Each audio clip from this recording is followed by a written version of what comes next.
Në zonën e Korçës ka nisur pjekja e frutit të qershis, duke shënuar dhe fillimin e sezonit të vjeljes për fermerët e rajonit. Këtë vit prodhimi paraqitet i mbar fal kushteve të favorshme klimatike dhe kujdesit të treguar gjatë gjithë ciklit të kultivimit. Fermerët shprehen optimist për rendimentin dhe cilësinë e frutit, duke theksuar se qershit kanë pjekje të mirë dhe pritet të dalin në treg me standardet e larta. Bulati që është dora e parë, të gjithë thuajse nuk patën dëmtime. Mund të ketë patur në një varietet tjetër, po në përgjithësi këtu në fshatin Voran paraqitet mirë qershia. Sipas fermerit Pllaha, nëse çmimi i shitjes do të vazhdojë të mbetet në nivelet aktuale, të ardhurat do të jenë të kënaqshme dhe do të mbulojnë kostot e prodhimit. Tregtarët e reteve vinë nga Tirana, nga Durrësi, nga Vlora. Kemi patur tregtar prej vitesh që punojmë gjithmonë. Ka 20 vjet që punojmë me tregtarët edhe me ata vazhdojmë. Çmimi varet tash në bazë të kërkesës.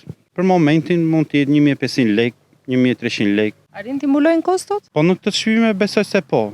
Megjithatë, pavarësisht pritshmërive pozitive për sezonin, fermerët përballen me një problem të vazhdueshëm, mungesën e fuqisë punëtore për vjeljen e prodhimit. Të kënaqur janë me pagesa sepse një punëtor punon nga ora 8 deri nga ora 1:30, 2 drekës, merr 25000 lekë në bazë të punës që bën.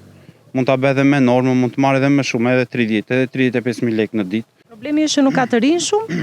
Po, nuk ka të rinj shumë, edhe me këtë rast i bëj edhe thirrje gjithë zonës të Korçës. Kush ka nevojë për punë, të vit punoj këtu në fshatin Voran, sepse punë ka për të gjithë. Qershit janë ndër frutat që kultivohen masivisht në qarkun e Korçës dhe mbillen mbi 500 hektar tokë.